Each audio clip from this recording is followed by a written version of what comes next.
Erikson, stage 1, trust versus mistrust. What your baby is learning about the world. Before your baby can speak, before they can crawl, before they even understand that you are a separate person, they are already learning something incredibly important.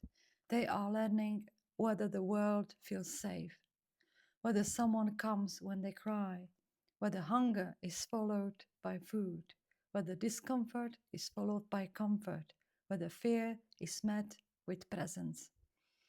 And according to Erik Erikson, this is the major psychological task of life: trust versus mistrust. It begins in infancy, and it is not about creating a perfect childhood. It is about something much more human. Trust versus mistrust. It begins in infancy, and it is not about creating a perfect childhood. It is about something much more human. A baby slowly discovering, when I need someone, is someone there? Imagine a newborn at 3 in the morning. They wake, they are hungry, their body feels uncomfortable. They do not understand time. They do not know that milk is coming. They do not know that their mother is tired. They do not know that this feeling will pass. For a newborn, the experience is simply something is wrong. So they cry. And then someone comes. A familiar voice, warm arms, milk, movement, touch. Slowly, the discomfort changes. And this happens again and again and again. Hundreds and thousands of tiny moments. The baby does not consciously think, my caregiver is reliable. But the nervous system begins to learn a pattern. Distress comes, and sometimes relief follows. I became overwhelmed, and somebody helps me regulate. I need. And my need has an effect on the world. This is how trust begins. When Erikson described trust versus mistrust, he was not saying that parents must respond perfectly to every cry. That would be even impossible. Babies wait sometimes. Parents become overwhelmed. Sometimes you do not immediately understand what your baby needs. Sometimes you are feeding, then changing, then rocking, then walking around the house at 2 in the morning, wondering what on earth is wrong. That does not destroy trust. Trust is not built through perfection. It is built through an overall pattern of care. Enough moments in which the baby experiences someone notices me, someone tries, someone returns. And that distinction matters because modern parenting can make mothers feel as though every difficult moment is psychologically dangerous. Your baby cried while you were in the shower. You have not damaged attachment. You felt frustrated. That does not make your baby insecure. You did not understand the cry immediately. That's normal. A secure relationship does not require a mother who never gets it wrong. In fact, one of the most important parts of relationship is what happens after the disconnection. You miss the cue. Your baby becomes more upset. Then you notice. You pick them up. You reconnect. The nervous system learns something powerful. Things can go wrong, and then they can become safe again. This is one of the reasons I love Erikson's first stage, because it changes the question. Instead of asking, how do I stop my baby from crying? We can ask, what is my baby learning in this moment? Crying is communication. A newborn does not cry to manipulate you. They are not trying to control you. They are not testing you. Their nervous system is immature.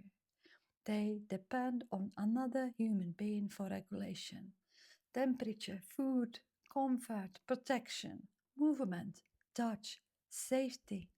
A newborn cannot simply decide, I should calm down. They borrow regulation from us. Think about what happens when you hold a distressed baby.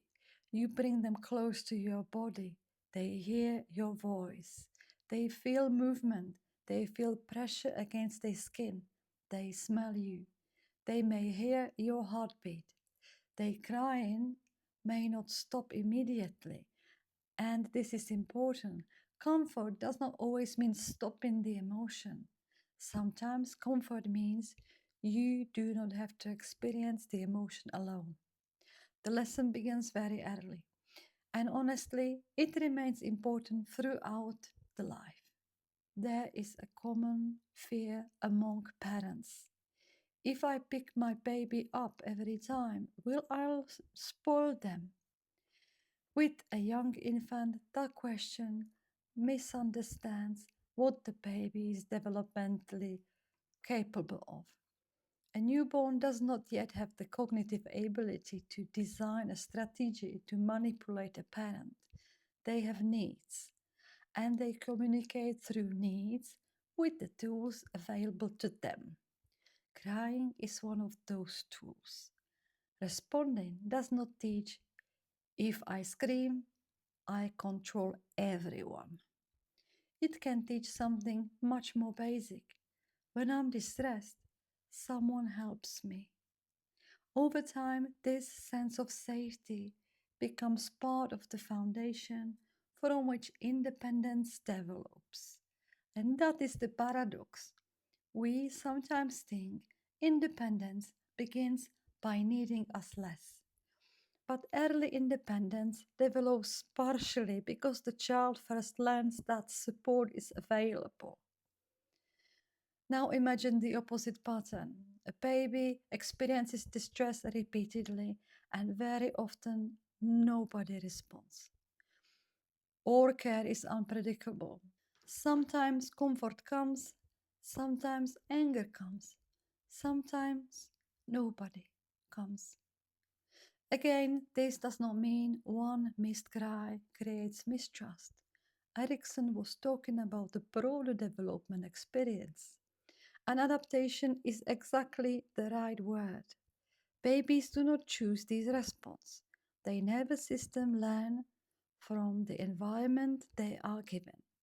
If the environment is mostly safe, they learn one set of expectations.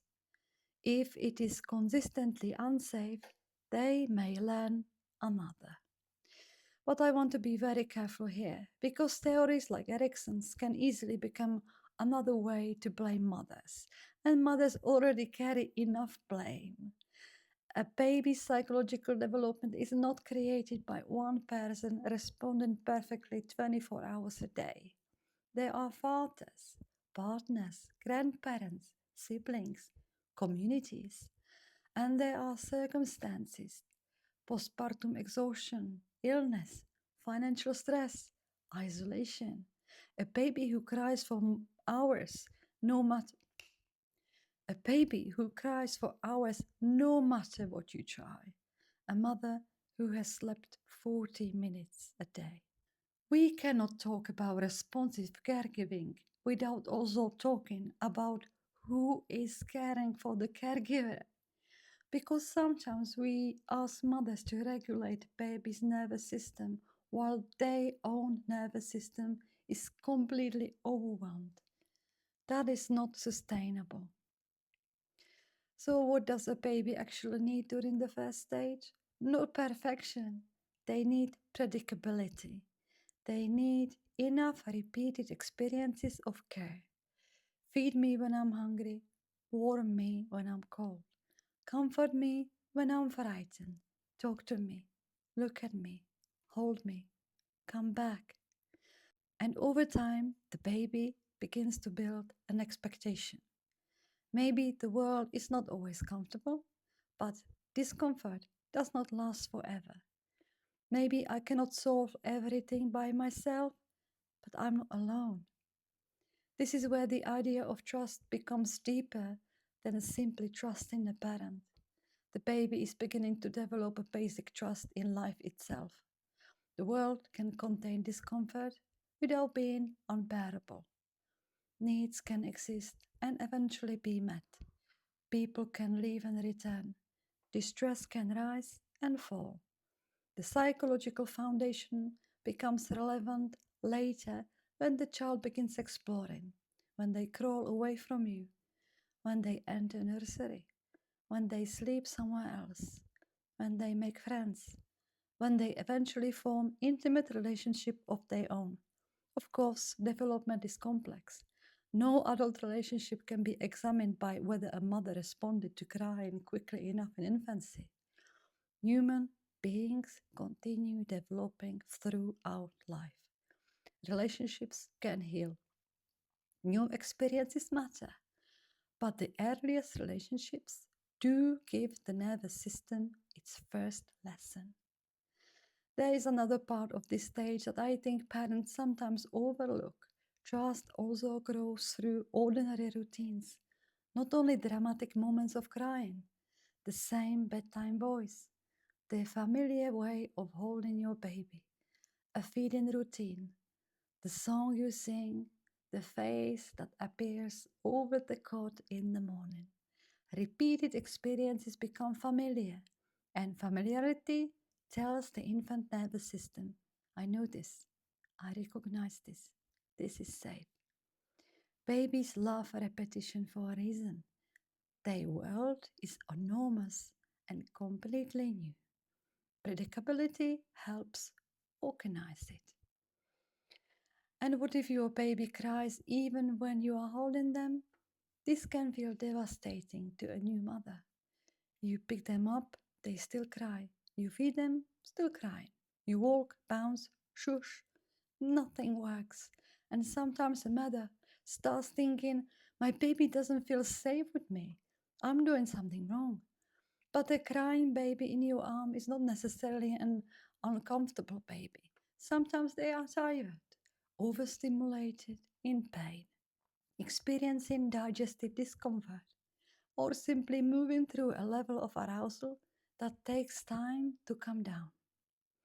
Your presence still matters even when it does not produce immediate silence. Remember, the goal is not always to make feeling disappear. The goal can be, I'm here while you have it. And there's something profoundly important in that lesson, because one day your baby will be 3. They will fall down. You will not be able to undo the fall, but you can stay. At 10, someone may hurt their feelings. You cannot remove the pain, but you can listen. At 16, their heart may be broken. You will not be able to fix it, but perhaps somewhere deep inside them, there will be already. But perhaps somewhere deep inside them, there will already be an old expectation. When life hurts, I do not have to face it alone. That expectation begins long before language. So, if you are in the newborn stage right now, exhausted and wondering whether you are doing enough, watch the tiny moments. Your baby wakes and you appear. They cry and you speak. They turn their head and find your face. They become overwhelmed and you hold them again and again and again. None of these moments looks extraordinary, but psychologically, something enormous is being built. The first answer to one of life's deepest questions. Is the world safe enough for me to trust it? Erikson believed that when this stage develops well, the child gains something he called hope. I think that's beautiful. Because hope is essentially the belief that even when things are difficult, something good will still come. Hunger can become fullness. Loneliness can become connection. Fear can become safety. A cry can be answered, not always immediately, not perfectly, but often enough. So maybe the goal during the baby's first year is not never let them cry, never become frustrated, never make a mistake. The goal is simple: be there, notice, respond when you can, repair when you miss something, and let your baby experience 1,000 of ordinary moments. I have needs, my needs matter. People can be trusted, the world can become safe again. That is the beginning of trust. And perhaps one of the greatest gifts we can give a child in the first year of life is not a world without distress. It is the experience that when distress comes, someone comes